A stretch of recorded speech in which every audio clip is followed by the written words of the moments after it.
ಮಾತ್ರ ನೀರು ಹಿಡಿತಿತ್ತು.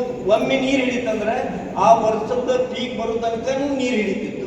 ಅದು ಏನಾಗೈತಪ್ಪ ಅಂತಂದ್ರೆ ಈ ರಾಸಾಯನಿಕ ಬಳಸಿ ಭೂಮಿ ರಚನೆ ಪ್ರಮಾಣ ಬದಲಿ ಆಗೈತಿ. ಆಮೇಲೆ ಒಂದು ನಾವು ಇದನ್ನು ಹೊಡೆದೇ ಇದ್ರೂ ನಾವು ಸಗಣಿ ಗೊಬ್ಬರ ಅಥವಾ ಇದನ್ನು ಮಾಡಿದ್ವಿ ಅಂದ್ರೆ ಭೂಮಿಗೆ ವಾತಾವರಣದೊಳಗೆ 72% ಸಾರಜನಕ ಐತಿ. ವಾತಾವರಣದೊಳಗೆ 100%ನೊಳಗೆ 72% ಸಾರಜನಕ ಅಂದ್ರೆ ಇವು ಎಲ್ಲ ಯೂರಿಯಾ ಗೊಬ್ಬರ ಇವೆಲ್ಲ ಏನು ಬರ್ತದಲ್ಲ ಸಾರಜನಕ ಅಂತ. ಆಮೇಲೆ ಒಂದೇನಪ್ಪ ಅಂತಂದ್ರೆ ಭೂಮಿ ಮೇಲೆ ಅಮೈನೋ ಆಮ್ಲ ಅಂತ ಐತಿ ಮೇಲೆ ವಾತಾವರಣದೊಳಗೆ. ಆ ಅಮೈನೋ ಆಮ್ಲ ಭೂಮಿ ಬರ್ತದೆ. ಭೂಮಿ ಬರ್ಬೇಕಾದ್ರೆ ಯಾಕೆ ಬರ್ತದಪ್ಪ ಅಂತಂದ್ರೆ ಗುಡುಗು ಇದು ಮಿಂಚು ಗುಡುಗು ಹೊಡೆದಾಗ ಮಾತ್ರ ಭೂಮಿ ಬರ್ತದೆ. ಭೂಮಿಗೆ ಬಂದ ನಂತರ ಭೂಮಿ ಒಳಗೆ ಅದು ಹೀರ್ಕೊಳ್ಳೋದನೇ ಇಲ್ಲ. ಯಾಕಪ್ಪ ಅಂತಂದ್ರೆ ಭೂಮಿ ಒಳಗೆ ಹೀರ್ಕೊಳ್ಳುವಂಥ ಶಕ್ತಿ ಹೋಗೈತಲ್ಲ.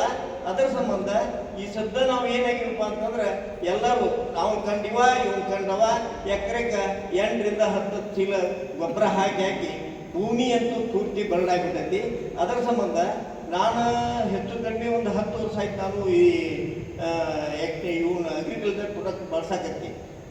ಒಂದು ನನ್ನ ಅನುಭವ ನಾನು ಹೇಳ್ತೀನಿ.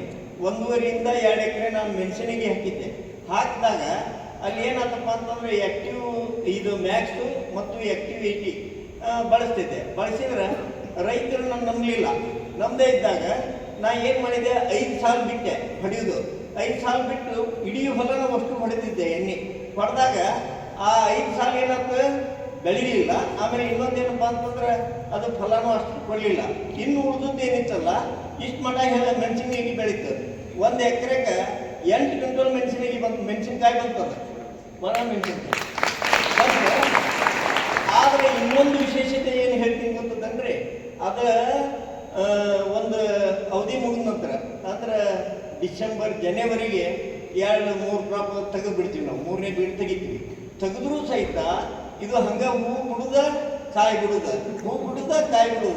ಎಷ್ಟು ಸರಿ ಬಿಡಿಸಿದ್ವಿ ಅಂದ್ರೆ ಮೊದಲು ಹಣ್ಣು ತೆಗೆದ್ವಿ. ಆಮೇಲೆ ಏನು ಮಾಡಿದ್ವಿ ಅದು ಕಾಯಿ ಆಗಕತ್ತಲ್ಲ ಅದನ್ನು ಹರ್ಕೊಂಬಂದು ಹುಬ್ಬಳ್ಳಿ ಒಳಗೆ ನಾವು ಇರೋದು. ನಮ್ಮ ರಿಟೈರ್ಡ್ ಹೈಸ್ಕೂಲ್ ಹೆಡ್ ಮಾಸ್ಟರ್ ಅವ್ನು ತೊಗೊಂಬರ್ತಿದ್ದೆ. ತೊಗೊಂಬಂದು ಏನು ಮಾಡ್ತೀವಿ ರವಿವಾರಕ್ಕೊಮ್ಮೆ ಹುಬ್ಬಳ್ಳಿ ಅಷ್ಟು ಕೂಡ ಹೋಗ್ತಿದ್ವಿ, ಹರ್ಕೊಂಬರ್ತಿದ್ವಿ. ಹರ್ಕೊಂಬಂದು 30 ರೂಪಾಯಿ ಕೆಜಿ 25 ಕೆಜಿ ಆ ಹಣ್ಣು ಎಷ್ಟು ಮಾಡಿದ್ವಿ ಅಷ್ಟು ಈ ಹಸೆಕಾಯಿ ಮಾಡಿದ್ವಿ. ಆಮೇಲೆ ನನಗೆ ಯಾಕಿದ್ರೆ ಅನುಭವ ಅಂತಂದ್ರೆ ನಾನು BSc 86 ಪಾಸ್ ಆಗಿದ್ದೆ. ನಮ್ದು ಕೆಮಿಸ್ಟ್ರಿ ಸಬ್ಜೆಕ್ಟ್. ಹೊಳ್ಳಿ ಏನಾಯ್ತು 10 ವರ್ಷ ವ್ಯವಸಾಯ ಮಾಡಿದೆ. ಆಮೇಲೆ B.Ed ಮಾಡ್ಕೊಂಡು ಮಾಸ್ಟರ್ ಆಗಿದ್ದೆ. ಆದರೆ ಈ ಒಂದು ನನಗೆ ಹೆಚ್ಚಿನ ಒಂದು ತೃಪ್ತಿ ಕೊಟ್ಟದ್ದು ಅವಾಗಲೂ ನಾನು ಈ ರಾಸಾಯನಿಕ ಗೊಬ್ಬರ ಬಳಸೋದು ಕಡಿಮೆ ಬಳಸ್ತಿದ್ದೆ. ಎಲ್ಲರೂ ಎಕರೆಗೆ ನಾನು 2.5 ಎಕರೆಗೆ 1 ಚೀಲ ಬಳಸ್ತಿದ್ದೆ. ಉಳಿದವರೆಲ್ಲ ಹೆಚ್ಚು ಬಳಸ್ತಿದ್ರು. ಆಮೇಲೆ ಸಗಣಿ ಗೊಬ್ಬರ ಹೆಚ್ಚು ಬಳಸ್ತಿದ್ದೆ. ಅವಾಗ ಇದ್ರ ಬಗ್ಗೆ ನಮಗೆ ಅಷ್ಟು ಇದ್ದಿದ್ದಿಲ್ಲ. ಮುಂದೆ ಅದ್ರ ಬಗ್ಗೆ ಸಾಕಷ್ಟು ಅನುಭವ ಆಯ್ತು. ಆಮೇಲೆ ಇನ್ನು ಬೆಳೆಸಾಕತ್ವಿ. ಈ ಸರಿ ನಾನು ಬರೀ 30 ಗುಂಟೆ ಬಿಳಿಜೋಳ ಹಾಕಿದ್ದೆ. ಎಣ್ಣೆ ಗೊಬ್ಬರ ಏನೂ ಹಾಕಿರೇ ಇಲ್ಲ. ಅದನ್ನ ಒಂದು ಎಣ್ಣೆ ಹೊಡೆದಿದ್ವಿ. 13 ಪ್ಯಾಕೆಟ್ ಬಿಳಿಜೋಳ 30 ಗುಂಟೆ. ಅದಕ್ಕೆ ಎಲ್ಲ ಒಂದು ಈ ನಮ್ಗೆ ರೈತರಿಗೆ ಒಂದೇನಪ್ಪ ಅಂತಂದ್ರೆ ಎರೆಹುಳ ಹೆಂಗೆ ನಮ್ಮ ರೈತನ ಮಿತ್ರ ಹಂಗೆ ನಮ್ಮ ಅಗ್ರಿಕಲ್ಚರ್ ಪ್ರಾಡಕ್ಟ್ ಆಗಿರ್ತಕ್ಕಂಥ ಆಕ್ಟಿವ್ ಜೈಮ್, ಆಕ್ಟಿವ್ 80, ಆಕ್ಟಿವ್ ಮ್ಯಾಕ್ಸ್ ಇವ್ರು ಸರ್ ತೋರಿಸಿದ್ರು. ಏನು ಎಲ್ಲಿಗೆ ನಾವು ಆಕ್ಟಿವ್ 80 ಅದನ್ನು ಎಷ್ಟು ದೌಡು ಹೀರ್ಕೊಂತ ನೋಡು. ಆಮೇಲೆ ಎಣ್ಣೆ ಹೊಡಿಬೇಕಾದ್ರೆ ಸಹಿತ ಕೆಳಗಿನ ಪದರು ಮೇಲಿನ ಪದರು. ಆಮೇಲೆ ಇನ್ನೂ ಒಂದು ನನ್ನ ಅನುಭವ ನಾನು ಹೇಳ್ತೀನಪ್ಪ ಅಂತಂದ್ರೆ ಈ ಆಕ್ಟಿವ್ ಜೈಮ್ ಅಗ್ರಿಕಲ್ಚರ್ ಪ್ರಾಡಕ್ಟ್ ಬಳಸೋದ್ರಿಂದ ಭೂಮಿ ಒಳಗೆ ಎರೆಹುಳನೂ ಹುಟ್ಕೊಂತಿರುತ್ತೆ. 100% ಇದೆ. ನನ್ನ ಅನುಭವ ಸಗಣಿ ಗೊಬ್ಬರ ಈಗಾಗಲೇ 10-12 ವರ್ಷ ನಾವು ಬಿಟ್ಟು ಆದರೂ ಇದನ್ನು ಬಳಸಾಕದ ಮೇಲೆ ಎರೆಹುಳುಗಳನ್ನು ಕಂಡಿವಿ ನಾವು.